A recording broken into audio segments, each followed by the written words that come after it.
Welcome to part 5 of the Brightspace Foundations training.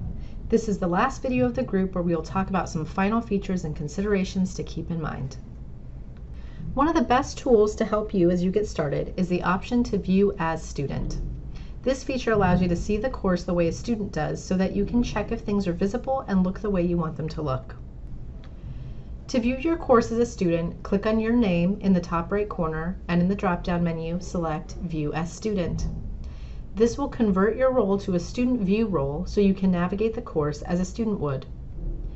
Your name turns orange, indicating that you are not in your normal viewing mode.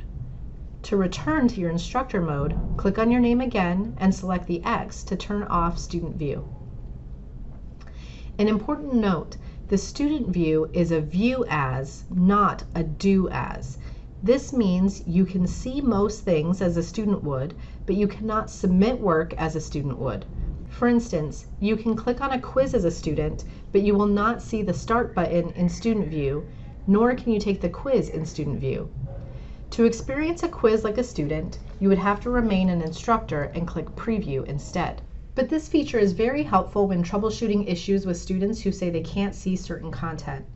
If you change into student view and also cannot see that content, then you likely have content hidden or other restrictions set limiting student access.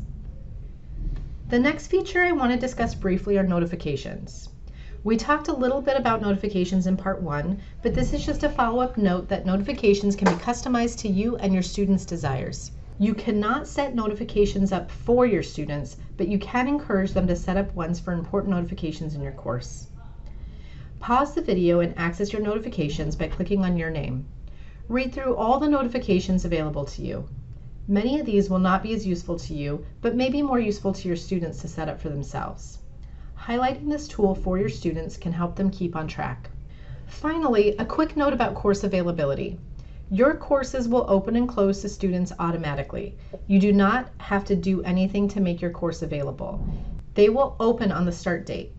That being said, even though the start and end dates are managed for you, it is a good idea to check those dates and confirm they are correct. You can view those dates in your course under Course Admin and selecting Course Offering Information. If you scroll to the bottom of that page, you will see the start and end dates listed for the course. If you have any questions or concerns about your course availability, you can contact the help desk for assistance. Last but certainly not least, we always want to keep in mind the reason we use Brightspace and the value it adds for our students. Some of those benefits are listed here. First, it creates a social presence where students feel connected to you as their instructor and to the world around them. Second, the syllabus is always available to the instructor and the students. This is a minimum requirement for you to post your syllabus, but having it there and available means the students can go back to it anytime they need.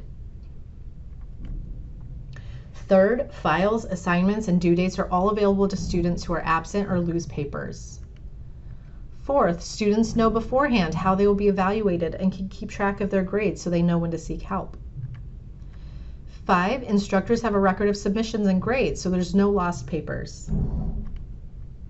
And 6, instructors are able to communicate with students to help them stay on track and know what is happening in your class or at school.